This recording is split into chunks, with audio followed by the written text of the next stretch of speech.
Istorya ng ating tatalakayin ngayon ay isang urban legend sa lugar ng Baguio City.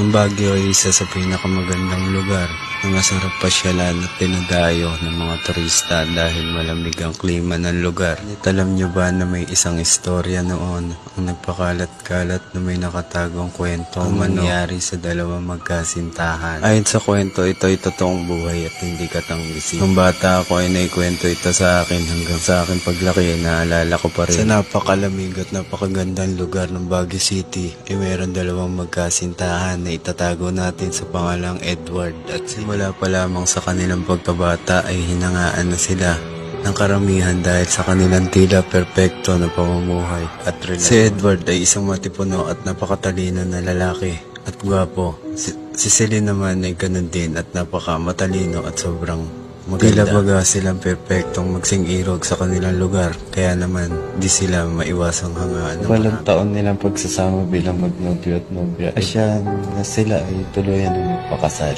Matagumpay ang kanilang pag-iisang trip sa araw na kanilang ipinakada. Tila baga isang panaginip ang lahat sa pangarap na natupad na.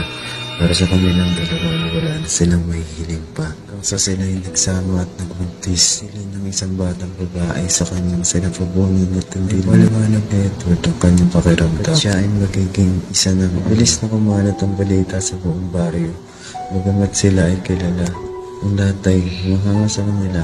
Hanggang sa isang araw ay dumating araw ng mga anak na si Celine, ngunit wala si Edward noon. Maalalayan siya, nasa trabaho si Edward nung gabing yun. Tanging si Martha lang, nakasambahay nila ang nasa bahay. Mga anak ka na ba?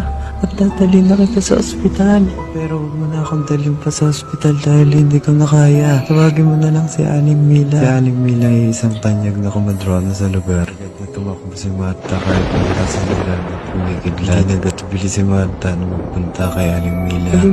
Aling Mila, halina kayo sumama. Mga anak na si Celine. Ha? Ano?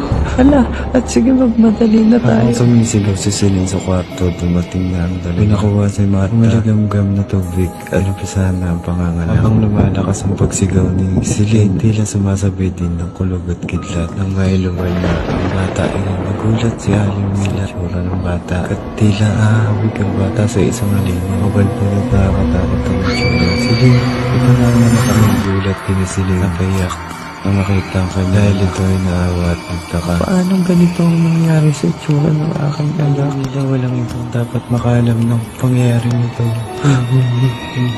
Martha, darating na si Edward. Ikaw muna ang mamawag ng bata. Baka mabigla siya. Celine, pasensya ka na. Ngayon lang ako makarating. Kamusta? Kamusta ka na? Ang anak natin. Nasaan na ang anak natin? Nandun siya kay Martha. Aking gulat ni Edward na makita niya ang bata. Anak ko? Ha? Yan ba ang anak natin, Celine? Bakit mukha siyang titao? Bakit malinaw niya? Anak mo siya, Edward. Anak ko. Oh? Celine talaga? Malayong itsura. Ako ba naman? Halima mo ang bata? Di ba lang gusto mo pinagli yan? Baka naman may ginawa ka, Celine. Nakipagrelasyon ko sa maligro. O saan demonyo, Edward? Anak natin siya. Siya ang buhay ng lahat, Edward. Anak mo lang, Celine. Hindi ko matatanggap ng batang yun. Hindi ko anak yan. Hindi ko tatanggap. Hindi mo yan. Simula ng mga pangyayari ay naman ang kanilang pagsasama. Palaging kasama ni si Edward. Habang si Celine ay pinalaki ang tinago sa mga tao tungkol sa bata.